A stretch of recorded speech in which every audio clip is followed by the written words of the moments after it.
በስመ አብ ወወልድ ወመንፈስ ቅዱስ አሐዱ አምላክ አሜን። እንደምን ሰነበታችሁ? እንኳን ለሶስተኛው የነነዌ ጾም ቀን በሰላም በጤና አደረሳችሁ አደረሰን። እግዚአብሔር ይክበር ይመስገን፣ የበረከት ጾም ያድርግልን። ዛሬ ቤተክርስቲያናችን የመደበችውን ከቅዱሳት መጽሐፍት ከምናነባቸው መካከል አንዱን እንመለከታለን እናያለን። በትላንትናው ዕለት የጸሎተ ዮናስን ተመልክተናል።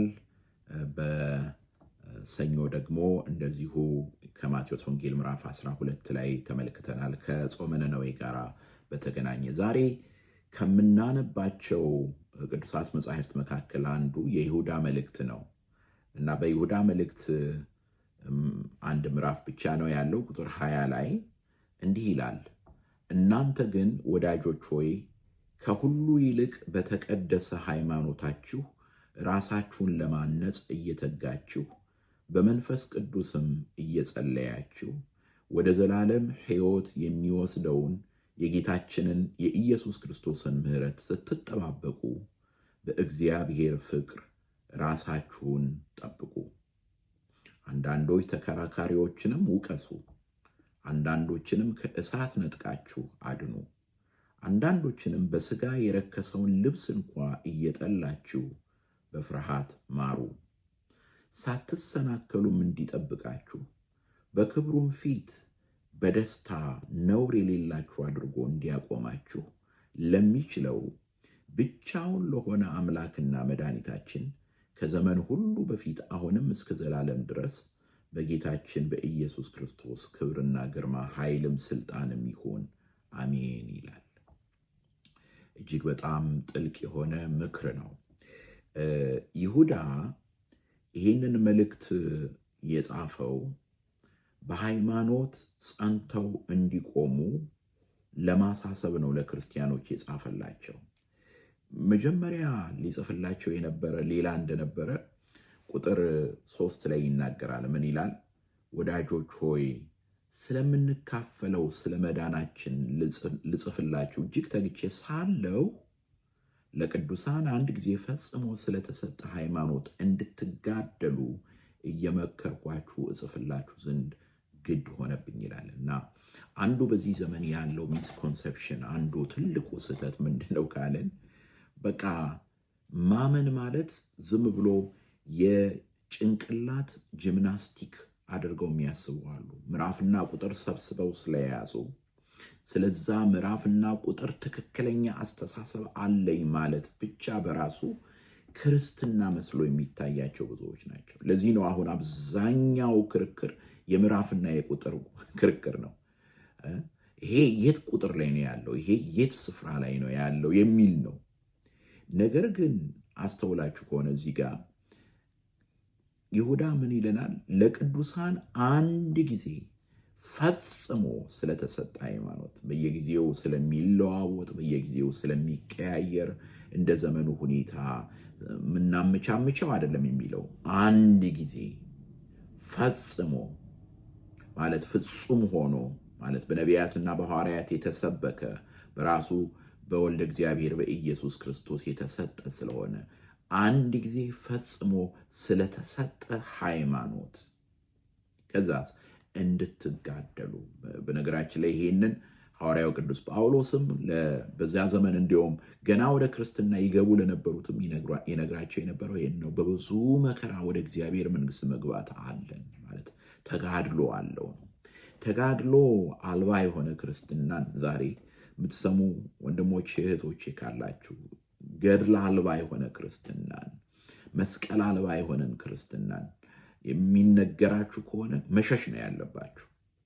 ለምን? ምክንያቱም እንድንጋደል ነው። መስቀሉን ተሸክመን ዕለት ዕለት እንድንጓዝ ነው፣ ዕለት ዕለት እንድንራመድ ነው። እና ብዙ ዛሬ ስለ ይሁዳ መልእክት ለመናገር አይደለም። ነገር ግን በዚህ በምህላችን ጊዜ ልናደርገው የሚገባንን እንድናስተውል ወደ ራሳችን እንድንመለከት ነው አባቶች ይህንን ንባብ ዛሬ የመደቡልን። እና ይሁዳ ይመክራቸዋል በእንዴት ያለ መንገድ መጋደል እንዳለባቸው ይመክርና መጨረሻ ላይ ምን ይላቸዋል?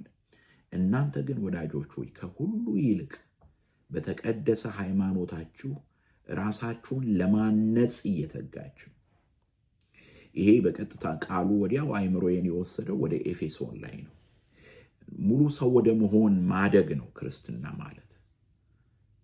ይሄንን ነው መያዝ ያለብን። ራሳችሁን ለማነጽ፣ ሌላውን ለመክሰስ፣ ጣት ለመጠቆም፣ ስለ ሌላው አስተያየት በመስጠት ቀኑን ሙሉ እንድናጠፋ አይደለም ክርስትናችን። ለዚህ ነው ቅዱስ ጳውሎስም ሌሎችም ለሌሎች ስሰብክ እኔ ራሴ የተጣልኩ እንዳልሆን ስጋዬን ጎሽመዋለሁ። መጋደልን ተመልከቱት። አሁንም ስጋን መጎሸም፣ ስጋን ስርዓት ማስያዝ፣ የኋላዬን እየረሳ ወደፊት ለመጓዝ ሮጣለሁ በሽቅድድም ስፍራ። እያንዳንዱ የሚነገረውን ነገር ካያችሁ ሐዋርያቱ ራሳቸው የሚመለከቱት ወደ ራሳቸው ነው። በአገልግሎት ላይ የተሰማሩ ናቸው። አሁን ግን በዚህ ዘመን አብዛኛው መንፈሳዊ ሕይወት ማለት ስለ ሌላው ሰው አስተያየት መስጠት ማለት እንደሆነ አድርገን የምናስብ ብዙዎች ነን። ቀኑን ሙሉ አሁንማ ሶሻል ሚዲያ ላይ ዋናው ስራችን፣ ዋናው ዓላማችን ስለ ሌላው አስተያየት መስጠት ነው። ነገር ግን አይደለም። በተቀደሰ ሃይማኖታችሁ ራሳችሁን ለማነጽ እየተጋችሁ። ራሳችንን ማነጽ የምንችለው እንዴት ነው? ይኸው እዚህ ጋር እናገኘዋለን።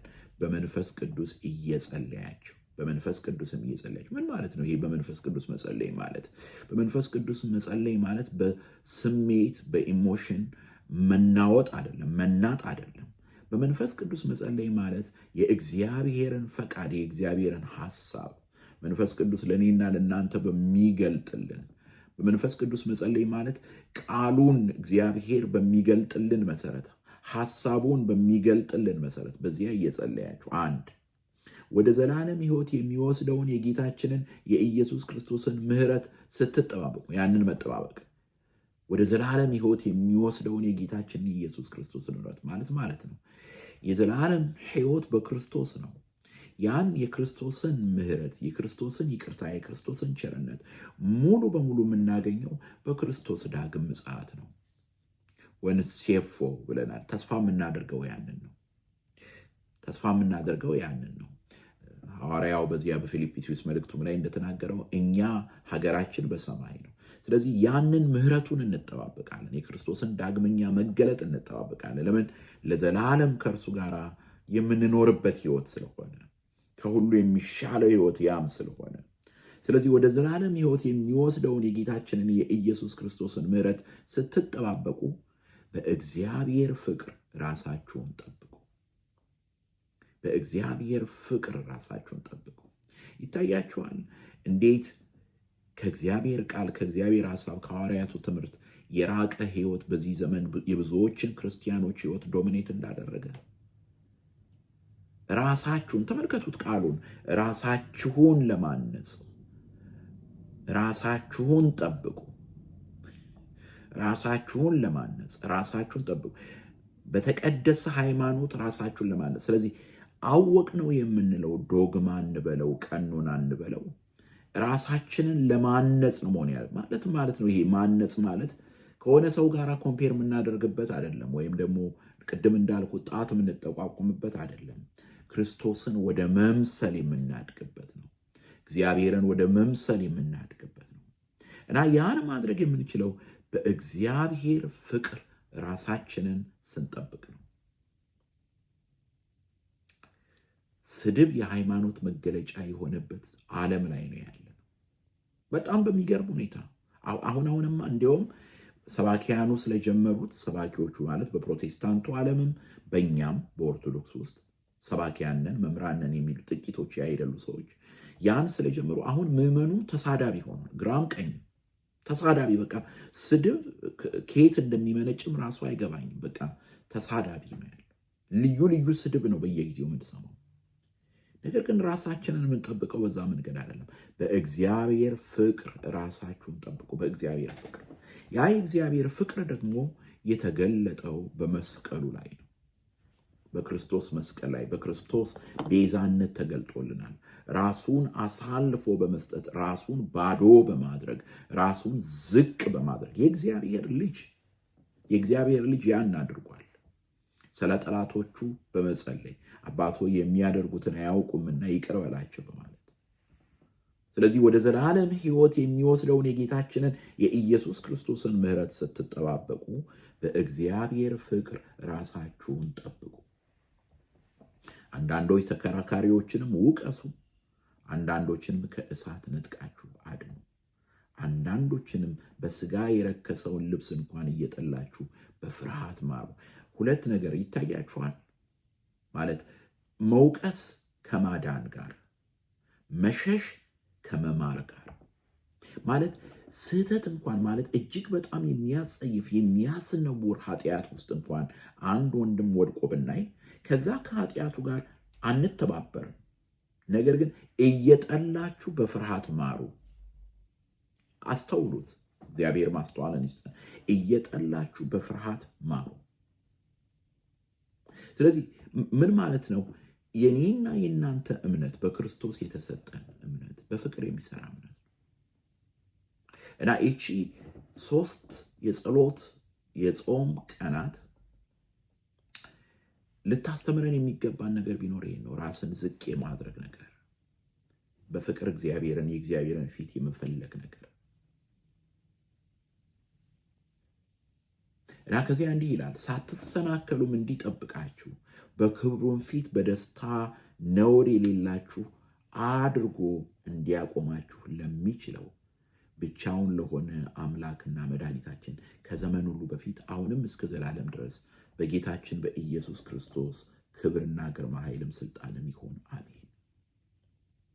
ስለዚህ እኔና እናንተ ከዚህ ዓለም እድፈት ራሳችንን መጠበቅ አለብን። አዎ መጠበቅ አለብን። የምንጠብቀው ግን እንዴት ነው? በተቀደሰ ሃይማኖት ራሳችንን በማነጽ፣ በመንፈስ ቅዱስ በመጸለይ፣ በፍቅር ራሳችንን በመጠበቅ፣ ተከራካሪዎችን በመውቀስ፣ አንዳንዶችን ከእሳት ነጥቀን በማዳን፣ አንዳንዶችንም በሥጋ የረከሰውን ልብስ እንኳን እየጠላን ግን በፍርሃት በመማር ያን ካደረግን እንዳንሰናከል የሚጠብቀን በክብሩ ፊት በደስታ ነውር የሌለን አድርጎ የሚጠብቀን አምላክ አለን። ስለዚህ መጠበቅ የእርሱ ነው፣ እኛ አይደለንም ራሳችንን የምንጠብቀው። የሚያቆመን እርሱ ነው በፊቱ በክብር። የኔና የናንተ ስራ ግን በተቀደሰ ሃይማኖት ራሳችንን ማነጽ ነው፣ በፍቅር ራሳችንን መጠበቅ ነው። በዚህ እጅግ አስቸጋሪ በሆነ ዘመን ውስጥ ከምንም በላይ መጠበቅ ያለብን ነገር ቢኖር ልባችንን ነው። እደግመዋለሁ እንደገና።